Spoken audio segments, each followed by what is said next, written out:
दोस्तों कंप्लेन कुछ इस तरह की है कि ये हिटाची का फ्रॉस्ट फ्री यानी कि नॉन फ्रॉस्ट रेफ्रिजरेटर है। कंप्लेन ये है कि कूलिंग नहीं कर रहा ठीक से, ठीक है।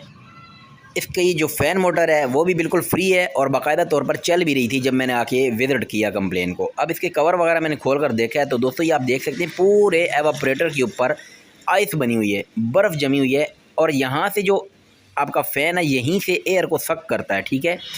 अब ये कैसे सक करे जब इसकी पूरे एवापोरेटर के ऊपर जो है वो बर्फ़ भर चुकी है, तो मतलब सक करने की कोई जगह नहीं बची। ओके जी, ये आप देख सकते हैं ये मुकम्मल तौर पर बर्फ़ की वजह से चोक हो चुका है, बिलखसूस ये ऊपर वाले एरिया से, यहीं से इसने एयर को सक करना है।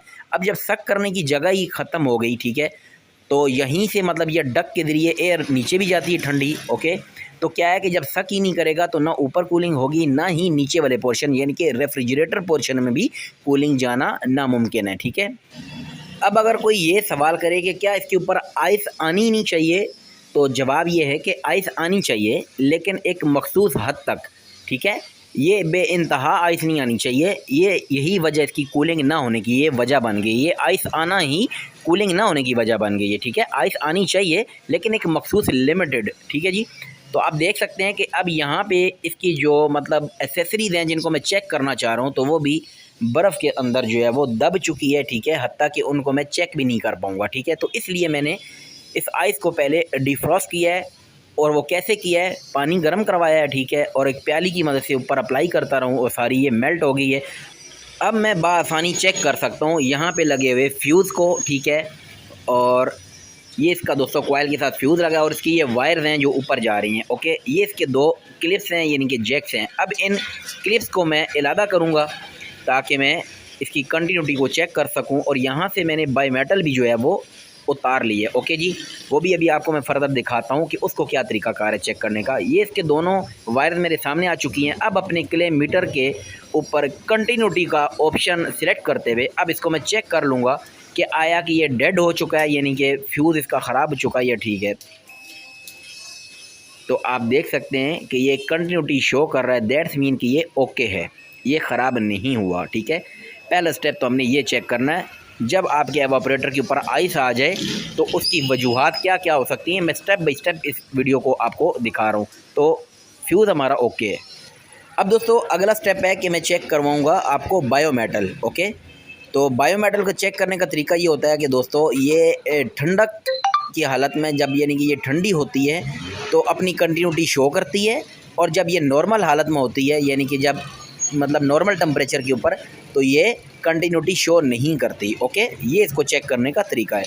तो जब मैंने इसकी वायर्स वगैरह चूँकि दबी हुई थी बर्फ़ में तो इसके ऊपर पानी डाला तो ये गर्म हो गई, ठीक है। तो मुझे इसको दोबारा से फ्रीज़र में रखना पड़ा ठंडा करने के लिए इसको, तो अब मैं इसको चेक कर पाऊँगा दोबारा से। ओके, तो अब ये अच्छे तरीके से ठंडी हो चुकी है। अब मैं इसको चेक कर लेता हूँ।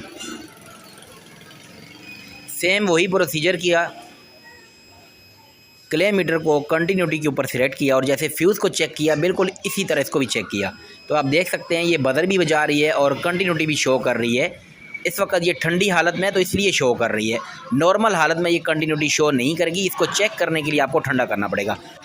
तो दोस्तों दोनों चीज़ें तो ओके हैं। अब पीछे क्या चीज़ बच गई, तो अब मुझे क्या करना है कि इसका जो एवापोरेटर है इसको मैं यहाँ क्लिप्स के अंदर जो ये फंसा हुआ है, ठीक है, ये खांचों में, इसको यहाँ से मतलब निकालते हुए राइट साइड पर इसको मैं मूव कर दूँगा। ओके, तो अभी आप ये देखें इसको मैं किस तरीके से जेंटली हैंड्स के साथ कि कहीं इसका ये ऊपर से जो ब्रेजिंग वगैरह हुई है, जो जॉइंट लगा हुआ है, जो सक्शन का पाइप निकल के बाहर जा रहा है, वहाँ से पता चले कहीं से आप इसकी गैस ही लीक ना कर बैठो। तो बड़े प्यार के साथ इसको अपने दूसरे हाथ से सपोर्ट देते हुए इसको राइट साइड पर मूव कर देना है। ओके, जैसे मैंने आपको कर कर दिखाया है। तो जी व्यूअर्स, एवापोरेटर हमारा साइड पे हो चुका है यानी कि कूलिंग कॉइल। ओके जी, अब यहाँ पे आप देख सकते हैं कि नीचे ड्रेन लाइन के एरिया में यहाँ पे आपको एक ग्लास हीटर जो है वो दिखाई दे रहा है। ओके जी, अभी मैं इसको इसकी फिटिंग से निकाल लेता हूँ। यहाँ पे ये क्लिप्स के अंदर बाकायदा तौर पर फिक्स होके बैठा हुआ होता है। तो मैं एक साइड निकाल ली, अब दूसरी साइड भी आपको निकाल कर दिखाता हूँ। मुमकिन तौर पर ये टूटा हुआ हो सकता है, ठीक है, ग्लास हीटर होता है। ये आप देख सकते हैं कि हाँ वाकई ये बिल्कुल टूटा हुआ ही है दोस्तों, और यही वजह है कि इसका हीटिंग का जो प्रोसीजर है वो कंप्लीट नहीं हो पा रहा होगा, ठीक है। ये आप देख सकते हैं इसका हीटर जो है, ग्लास हीटर इसको कहते हैं यानी कि शीशे का हीटर। ओके जी, तो ये टूट चुका है। और यही वजह है दोस्तों कि जब इसका टाइमर वगैरह जब मतलब हीटिंग पे आता होगा तो हीटिंग कहाँ से हो, कहाँ से इसकी कॉइल की आइस जो है वो मेल्ट हो, मतलब पिघल कर कैसे ड्रेन के ज़रिए नीचे कंप्रेसर की ट्रे के ऊपर पानी जाए इसका, जब इसका हीटर ही टूटा हुआ पड़ा है। तो आप देख सकते हैं कि इसका जो अंदर ग्लास तो ऑलरेडी टूटा हुआ, उसके अंदर जो हीटर है वो भी यानी कि यहाँ नीचे बर्फ़ के अंदर फंसा हुआ था, ठीक है। तो मैं इसको अच्छे तरीके से सारा मतलब इसका जो मलबा है वो निकालूंगा, ठीक है, जो भी इसका ये टूट फूट हुई हुई है, ठीक है। इसको मैं भी निकाल के यहाँ पे जमा कर लेता हूँ, ठीक है दोस्तों। तो क्या दोस्तों फ़ॉल्ट निकला कि बायोमेटल भी ओके थी और फ्यूज़ भी ओके था और इसकी फ़ैन मोटर भी ओके है, और चौथी चीज़ दोस्तों इसकी जो हीटर है वो ही टूटा हुआ पड़ा है, ओके।